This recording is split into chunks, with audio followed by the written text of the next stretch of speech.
Oh, you see that? That was cool, wasn't it?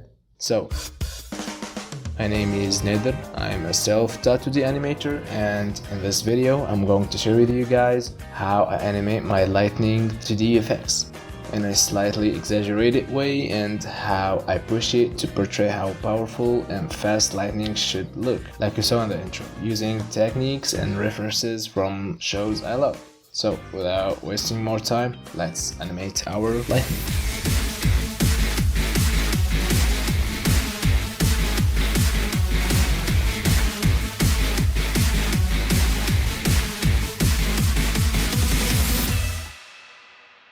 Okay, before drawing anything, whenever you want to learn a technique in animation, especially FX, you must set your references first, and this is where most people make a mistake.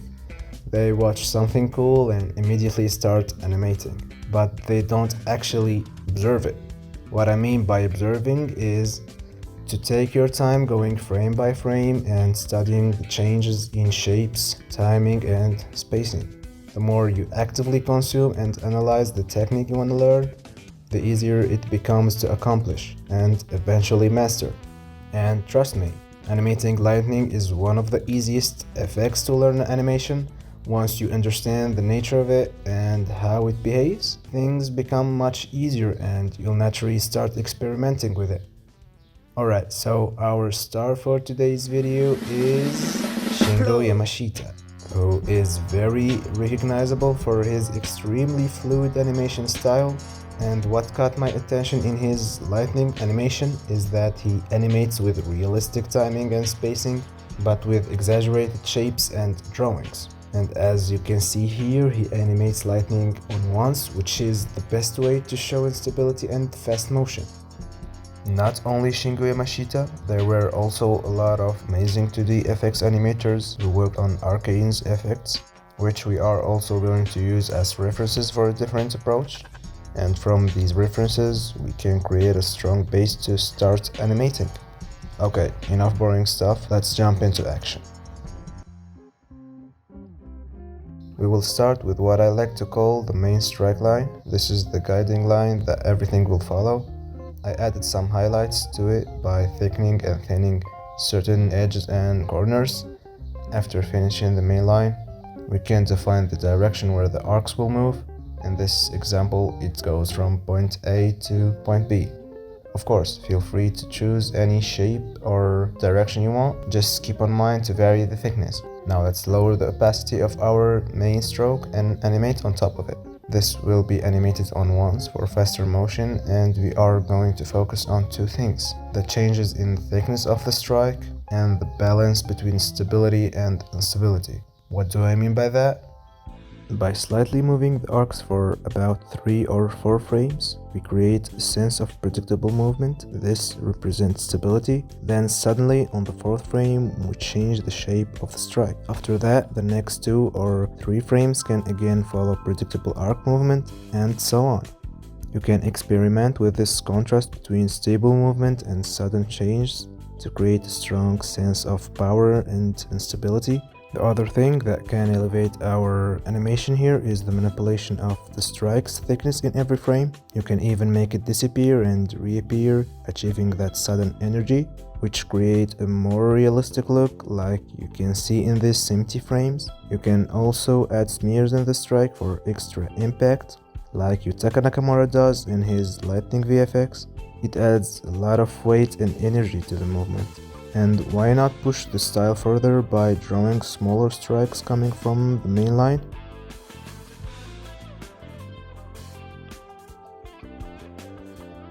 And why not add some particles as well? And there you have it, our lightning animation. We'll finish it off with some glow and voila!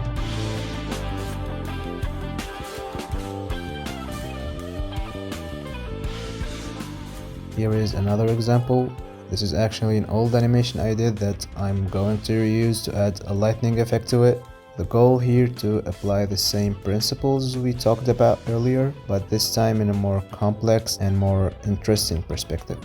In this shot, we have a mage moving away from the camera to unleash the lightning that we're about to animate, who is obviously free run, if you didn't notice. For this example, I wanted the lightning strike to have a more interesting shape and feel a lot more chaotic than the first one. Instead of simple direction, the lightning here spreads around the frame and then cover it in the end, which makes the perspective feel much more dynamic. So here's a sped up footage of me animating it. Hope you enjoy it.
And here's how the free run example turned out in the end. What do you think? Now, before ending the video, I also wanted to show you one more animation, this time with my own persona, charging and releasing lightning. So this is another sped up process of me animating the effect.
As you can see, it's still based on the same principles we talked about earlier, playing with thickness, creating instability in the strike, and experimenting with the shapes to push the energy of the lightning.